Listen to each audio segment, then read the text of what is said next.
नमस्कार विद्यार्थी मित्रांनो, इयत्ता 8वी या वर्गामध्ये तुम्हा सर्वांचं सहर्ष स्वागत। आज आपण सामान्य विज्ञान हा विषय अभ्यासणार आहोत। सामान्य विज्ञानाचा हा पहिला धडा आहे की याच्यामध्ये आपण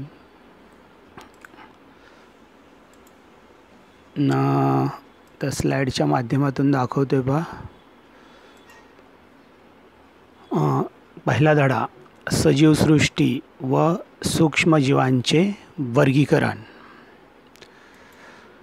याच्यामध्ये पहिला जो घटक आहे तो आहे जैवविविधता व वर्गीकरणाची आवश्यकता। तर जैवविविधता कशामुळे निर्माण झाली, म्हणजे वेगवेगळ्या प्रकारचे सजीव कशामुळे निर्माण झाले, तर ती जी प्रक्रिया आहे तिला अनुकूलन असं म्हटलं जातं। काय जैवविविधता म्हणजे सजीवांमध्ये असलेली विविधता। सर्व सजीव हे एकाच प्राण्यापासून किंवा एकाच सजीवापासून उत्क्रांत झालेले आहेत हे आपल्याला माहिती आहे। मग त्यांच्यामध्ये ही एवढी विविधता कशामुळे निर्माण झाली, तर त्यांच्यामध्ये विविधता निर्माण होण्याच्या पाठीमागचं जे काही मुख्य कारण आहे ते आहे अनुकूलन।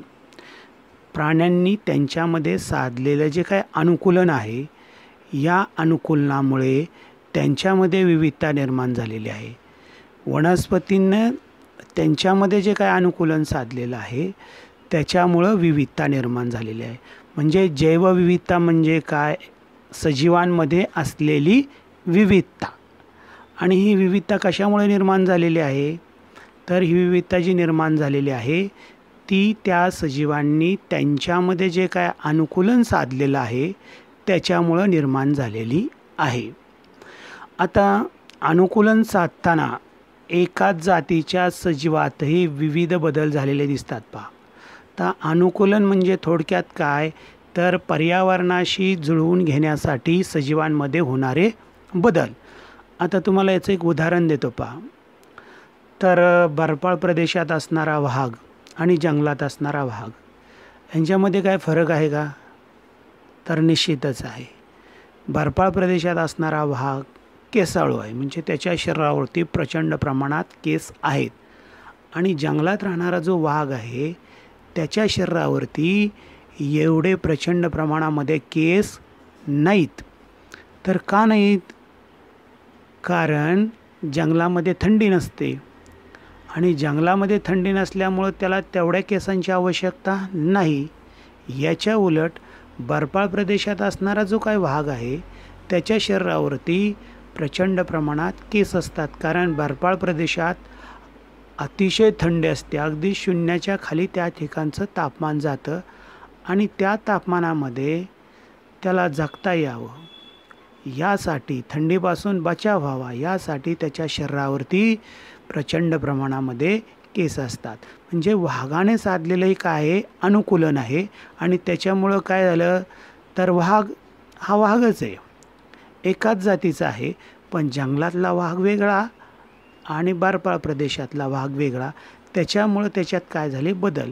त्यानंतर जंगलातलं हरिण आणि बर्फाळ प्रदेशातलं हरिण, हरिण दोन्ही सारखंच आहे, पण त्याच्यामध्ये काय झालेले आहेत, बदल झालेले आहेत। बर्फाळ प्रदेशात असणारं जे हरिण आहे त्याच्या शरीरावरती प्रचंड प्रमाणात केस आहेत आणि जंगलात राहणारं जे हरिण आहे त्याच्या शरीरावरती प्रचंड प्रमाणामध्ये केस नसतात, कारण जंगलामध्ये काही थंडी नसते। बर्फाळ बर्फाळ प्रदेशामध्ये खूप थंडी असते, त्यापासून बचाव व्हावा यासाठी बर्फाळ प्रदेशातील जे काय हरिण आहे त्या हरिणाच्या शरीरावरती प्रचंड प्रमाणामध्ये केस असतात। तर हे अनुकूलन साधत असताना काय होतात, तर सजीवात बदल झालेले आपल्याला दिसून येतात। आता आपल्याला माहिती आहे पहा, इथं मी स्लाइडच्या माध्यमातून इथं कर्सर ठेवला। इथं बघा 2011च्या गणनेनुसार 87 दशलक्ष जाती जमीन आणि समुद्र याच्यामध्ये आहेत सजीवांच्या। किती, तर पृथ्वीवर 87 दशलक्ष जाती ज्ञात आहेत, म्हणजे माहीत आहेत। कुणाच्या, सजीवांच्या। आणखीन बऱ्याचशा असतील, पण माहीत असलेले किती आहेत, 87 दशलक्ष जाती आहेत। आणि एवढ्या प्रचंड संख्येने असणाऱ्या सजीवांचा अभ्यास करण्यासाठी त्यांची एक गटात विभागणी व्हायला हवी बा. एवढ्या प्रचंड संख्येने हे सजीव आहेत, त्यांचा अभ्यास करायचा आहे, यांची माहिती मिळवायची आपल्याला, तर त्यांची विभागणी व्हायला हवी अशी गरज भासली. आणि सजीवातील साम्य व फरक लक्षात घेऊन त्यांचे गट व उपगट करण्यात आले. म्हणजे सजीवामध्ये जे काय साम्य आहे किंवा जे काय फरक आहे हा लक्षात घेऊन काय केलं गेलं तर त्यांचे गट आणि उपगट केले गेले. आता याचं एक उदाहरण देतो पहा. आपल्या स्वयंपाकघरामध्ये आपली जी काय आई असते ती आई काय करते तर साम्य आणि काही फरक असलेली जी काही भांडी असतात त्यांची वर्गवारी करते पहा. म्हणजे साम्य काय ताठं, जेवणाची ताठं, तर ही ताठं एका बाजूला, त्यानंतर वाट्या, वाट्या म्हणजे हा वेगळा घटक आला, वाट्या वेगळ्या बाजूला, पातेली वेगळ्या बाजूला, डबे वेगळ्या बाजूला, पेले वेगळ्या बाजूला, ग्लास वेगळ्या बाजूला, जी काय दैनंदिन वापरातील साधनं असतील स्वयंपाकाची ती वेगळ्या बाजूला. म्हणजे आपल्या घरामध्ये सुद्धा आपल्या आईनं एक प्रकारचं भांड्याचं वर्गीकरण केलेलं असतं. कशासाठी तर आपलं काम सोपं व्हावं, सोयीस्कर व्हावं, जास्त त्रास पडू नये यासाठी वर्गीकरणाची आवश्यकता असते. तसंच वर्गीकरण विज्ञानामध्ये देखील केलेलं आहे सजीवांचं, बरोबर. मग आता या सजीवांचे 2 गट केले, तर एक उपगट आणि एक गट किंवा सजीवांचा गट आणि उपगट बनवण्याच्या या प्रक्रियेला जैविक वर्गीकरण असं म्हणतात. म्हणजे वर्गीकरणाची आवश्यकता कुठेही असते. विद्यार्थी मित्रांनो, तुम्ही घरी असताना देखील तुम्ही वर्गीकरण करत असता, पण त्याची तुम्हाला काही कल्पना नसते. जसं की तुमचं दप्तर असेल, त्या दप्तरामध्ये वह्या एका बाजूला, पुस्तकं एका बाजूला, त्यानंतर पट्टी, पेन्सिल, खोडरबर असेल, आणखीन काय साहित्य असेल हे एका बाजूला. म्हणजे काय केलेलं असतं तर तुम्ही सुद्धा वर्गीकरण केलेलं असते तुम्हाला आवश्यक असलेल्या साहित्याचं. तर ही 2 उदाहरणं पाहिली. एक पाहिलं आपण किचनचं आणि तुमचं दप्तराचं दुसरं उदाहरण. अशाच प्रकारचं वर्गीकरण विटाकर नावाच्या शास्त्रज्ञांनी केलेलं आहे पहा. हे रॉबर्ट हार्डिंग विटाकर यांचा जो कालखंड आहे तो 1920 ते 1980. तर त्यांनी काय केलेलं आहे 1969 सजीवांची 5 गटात विभागणी केली. किती गटात विभागणी केली? 5 गटामध्ये. जेवढे पण पृथ्वीतलावरती सजीव असतील म्हणजे पाण्यात असणारे किंवा जमिनीवर असणारे, तर त्यांची किती गटात विभागणी केली? 5 गटामध्ये. आता हे विभागणी करायची, बरोबर, तर त्यासाठी काही निकष ठरवले पाहिजेत ना. वर्गीकरण करण्यासाठी निकष ठरवले पाहिजे. जसं की आपल्या किचनमध्ये निकष ठरवलेले असतात वर्गीकरण करण्याची. जेवणाची ताटं, स्वयंपाकाची भांडी, पाणी पिण्याचे काही ग्लास असतील, तसे इथंसुद्धा वर्गीकरणाचे काही निकष ठरवले गेलेले आहेत. किती निकष आहेत? एकंदरीत 5 निकष आहेत. पहिला आहे पेशीची जटिलता. इथं मी कर्सरच्या साहाय्याने दाखवतोय पहा. पहिला कोणता आहे? पेशीची जटिलता. म्हणजे ती पेशी आदिकेंद्रकी आहे की दृश्य केंद्रकी आहे. आदिकेंद्रकी पेशी म्हणजे तिच्यामध्ये सुस्पष्ट असा केंद्रक नसतो, आणि दृश्य केंद्रकी म्हणजे त्या पेशीमध्ये स्पष्ट असा केंद्रक असतो. मग ज्या सजीवामध्ये आदिकेंद्रकी पेशी आहे ते सजीव वेगळे, आणि ज्या सजीवामध्ये दृश्य केंद्रकी पेशी आहे ते सजीव वेगळे. त्यानंतर दुसरा जो निकष आहे तो आहे सजीवांचा प्रकार. म्हणजे सजीव कोणत्या प्रकारचे आहेत, म्हणजे त्यांची जटिलता कशी आहे. तर ते एकपेशी आहेत की बहुपेशी आहेत. एकपेशीय सजीव म्हणजे ज्या सजीवांमध्ये एकच पेशी असते. उदाहरणार्थ अमिबा. अमिबा हा जो काही सूक्ष्मजीव आहे, प्राणी आहे, त्याच्या शरीरामध्ये एकच पेशी असते, म्हणून त्याला एकपेशीय सजीव असं म्हटलं जातं. आणि बहुपेशीयमध्ये एकपेशीय सोडून सगळे येतात. तर सजीवांचा प्रकार कसा आहे? एकपेशी आहे की तो बहुपेशी आहे. त्यानंतर पोषणाचा प्रकार, म्हणजे तो पोषण कसा करतो, तो स्वयंपोषी आहे की परपोषी आहे. स्वयंपोषी म्हणजे स्वतःचं पोषण तो स्वतः करतोय का, की पोषणासाठी दुसऱ्यावर अवलंबून असतो. तर असा पोषणाचा प्रकार कोणता आहे यावरती देखील त्या सजीवांचं काय केलं जातं, वर्गीकरण केलं जातं. स्वयंपोषीमध्ये कोण येतात, तर सर्व प्रकारच्या वनस्पती की ज्यांच्यामध्ये हरितलवक आहे अशा सगळ्या वनस्पतींचा समावेश स्वयंपोषी याच्यामध्ये केला जातो. आणि ज्या स्वयंपोषी वनस्पती सोडून बाकीचे सर्व जे आहेत, म्हणजे परपोषी वनस्पती असतील किंवा सगळे प्राणी असतील किंवा सगळे विघटक असतील, या सर्वांचा समावेश परपोषीमध्ये केला जातो. त्यानंतर त्यांची जीवनपद्धती कशी आहे, पुढचा घटक इथं दाखवतोय कर्सरच्या साहाय्याने, हा चौथा निकष. तर जीवनपद्धती कशी आहे, म्हणजे ते उत्पादक आहेत, भक्षक आहेत की विघटक आहेत. उत्पादक म्हणजे जे स्वतःचं अन्न स्वतः बनवतात त्यांना उत्पादक म्हणतात. हरित वनस्पती ते अन्नासाठी कुणावरती अवलंबून नाहीत, त्यांना लागणारं अन्न त्या स्वतः बनवतात. उलट इतर सर्वजण त्या वनस्पतींनी बनवलेलं अन्न वापरून आपली उपजीविका करत असतात. तर उत्पादकामध्ये कोण येतात, हरित वनस्पती येतात. त्यानंतर भक्षक, भक्षक म्हणजे भक्षण करणारे, जे काय उत्पादक तयार करतात ते खाणारे म्हणजे भक्षक. आणि सगळे प्राणी जवळपास भक्षक आहेत. आणि त्यानंतर विघटक, विघटक म्हणजे जे मेलेल्यांवरती उपजीविका करतात. तर विघटन करणारे म्हणजे उत्पादक असतील किंवा भक्षक असतील यांच्यावरती जे उपजीविका करतात ते विघटक. म्हणजे जीवनपद्धती कोणत्या प्रकारची आहे हा निकष विचारात घेऊन देखील सूक्ष्मजीवांचं किंवा सजीवांचं वर्गीकरण केलेलं आहे. ते उत्पादक आहेत, भक्षक आहेत की विघटक आहेत. आणि पाचवा जो मुद्दा आहे तो आहे वर्गानुवंशिक संबंध, म्हणजे ते अधिकेंद्रकी आहेत की अधिकेंद्रकी ते दृश्य केंद्रकी, म्हणजे त्यांचा संबंध कसा आहे, अधिकेंद्रकी ते दृश्य केंद्रकी किंवा एक पेशीय ते बहुपेशीय. तर अशा प्रकारे विठाकर यांनी सजीवांचं वर्गीकरण करण्यासाठी जे काय निकष विचारात घेतले ते एकंदरीत 5 आहेत. पेशीची जटिलता, सजीवांचा प्रकार, पोषणाचा प्रकार, जीवनपद्धती, वर्गानुवंशिक संबंध. पेशीची जटिलता म्हणजे अधिकेंद्रकी आहे की दृश्य केंद्रकी आहे. सजीवांचा प्रकार म्हणजे ते सजीव एकपेशी आहेत की बहुपेशी आहेत, एकपेशी असणारे आहेत की बहुपेशी असणारे आहेत. पोषणाचा प्रकार कसा आहे, स्वयंपोषी आहेत, परपोषी आहेत.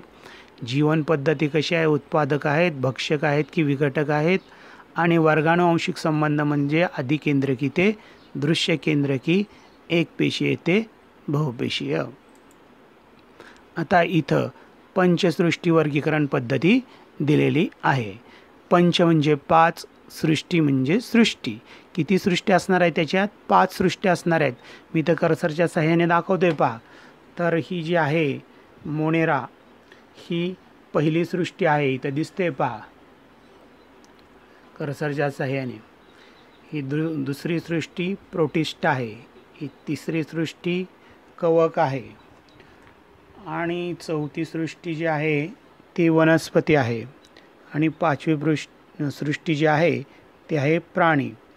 म्हणजे पंचसृष्टी वर्गीकरण पद्धती. का म्हणायचं याला, तर याच्यामध्ये 5 सृष्टींचा समावेश आहे. पहिली सृष्टी मोनेरा, दुसरी सृष्टी प्रोटिस्टा, तिसरी सृष्टी कवके, चौथी सृष्टी वनस्पती आणि पाचवी सृष्टी प्राणी. आता या 5 सृष्ट्यांपैकी या 2 सृष्ट्या तुम्हाला चांगल्याच ज्ञात आहेत, माहिती आहेत. प्राणी म्हटलं की आपल्या डोळ्यासमोर सगळ्या प्रकारचे प्राणी येतात. वनस्पती म्हटलं की सर्व प्रकारची झाडं. आणि कवक म्हटलं की त्याला आपण बुरशी म्हणतो किंवा आपल्या बोलीभाषेत आपल्या गावाकडं गावरान भाषेत त्याला भुरा म्हणतात, भुरा लागलं तर कवक. त्यानंतर हे मोनेरा, सृष्टी मोनेरा आणि सृष्टी प्रोटिस्टा या आपल्याला अनभिज्ञ आहेत, माहीत नाहीत. आणि ज्या माहीत नाहीत त्या समजायला जरा अवघड जातं आपल्याला, बरोबर, कधीच ऐकलेलं नाहीत. तर हे सृष्टी मोनेरा आणि ही दुसरी सृष्टी प्रोटिस्टा ही आपल्याला 2 अगदीच नवीन आहे, त्याच्याबद्दल आपल्याला काही एक कल्पना नाही. आता सजीवांचं वर्गीकरण करत असताना पहिला जो निकष आहे तो विचारात घेतला गेला, म्हणजे पेशी कशी आहे, म्हणजे अधिकेंद्रकी आहे की दृश्य केंद्रकी आहे, म्हणजे तो सजीव कसा आहे, त्या सजीवामध्ये कोणत्या प्रकारची पेशी आहे. जर त्याच्यामध्ये अधिकेंद्रकी पेशी असेल तर तो या बाजूला, आणि जर दृश्य केंद्रकी पेशी असेल तर तो या बाजूला. आता आदिकेंद्रकी जर पेशी असेल तर ती नेहमीच एक पेशी असते. म्हणजे असे जे सजीव असतात की ज्यांच्यामध्ये आदिकेंद्रकी पेशी असते ती एकच पेशी असते आणि एकाच पेशीच्या साहाय्याने त्याच्या शरीरातील सर्व कार्य पार पाडली जातात. तर असे जे आदिकेंद्रकी एक पेशीय सजीव असतात यांना सृष्टी मोनेरामध्ये ठेवलेलं आहे. आता याचं उदाहरण द्यायचं म्हटलं तर दही किंवा ताक याच्यामध्ये जे काही सजीव असतात, सूक्ष्मजीव असतात, ते या सृष्टी मोनेरामधलेच असतात. त्यांची नावं मी तुम्हाला सांगतोय. तर लॅक्टोबॅसिलाई नावाचा जो जीवाणू आहे त्याचा समावेश हा पहिल्या सृष्टीमध्ये केलेला आहे की ज्या सृष्टीचं नाव आहे मोनेरा. बरोबर. आपल्याला माहिती आहे की आपल्या घरामध्ये आपली आई दुधापासून दही बनवत असताना त्या दुधामध्ये दह्याचे किंवा ताकाचे 2-4 थेंब टाकते. 2-4 थेंब टाकते म्हणजेच त्याच्यामध्ये ही आपली जी सृष्टी आहे ना मोनेरा, या मोनेरामधले सूक्ष्मजीव त्या दुधामध्ये टाकले जातात की ज्यांचं नाव आहे लॅक्टोबॅसिलाई. मग हे जीवाणू काय करतात? दुधाचं रूपांतर दह्यामध्ये करतात. पहिली सृष्टी मोनेरा. आता ज्या सजीवामध्ये आदिकेंद्रकी पेशी आहे, दृश्य केंद्रकी पेशी आहे, आता त्याच्यामध्ये 2 प्रकारचे सजीव येतात. तर एकपेशीय आणि बहुपेशीय. म्हणजे दृश्य केंद्रकी पेशी पण एकपेशीय सजीव आणि दृश्य केंद्रकी पेशी पण बहुपेशीय सजीव. एक म्हणजे एकच आणि बहु म्हणजे खूप. खूप पेशी ज्या सजीवांमध्ये असतात त्यांना बहुपेशीय सजीव म्हणायचं आणि एकच पेशी ज्या सजीवांमध्ये असते त्याला एकपेशीय सजीव म्हणायचं.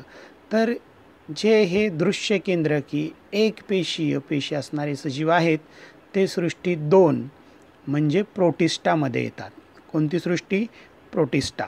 याच्यामध्ये हे आपल्याला हानिकारक असतात. यांची नावं सांगतोय बा. सृष्टी 2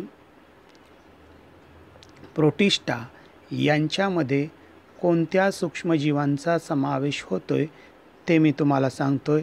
एक आहे अमिबा, त्यानंतर दुसरा आहे प्लाझ्मोडियम आणि तिसरा आहे पॅरामेशियम. त्यापैकी जर आपल्या इकडं दूषित पाणी असेल तर त्या दूषित पाण्यामध्ये नेहमीच हा ॲमिबा असतो आणि याच्यामुळे आपल्याला विविध आजार किंवा रोग होतात. असा हा अमिबा जो आहे याचा जो काही समावेश आहे तो सृष्टी 2 प्रोटिस्टामध्ये केलेला आहे. आता राहिला सजीव दृश्य केंद्रीय आणि बहुपेशीय. तर या बहुपेशीयमध्ये हे या 3 सृष्ट्या येतात. इथं दाखवते पहा.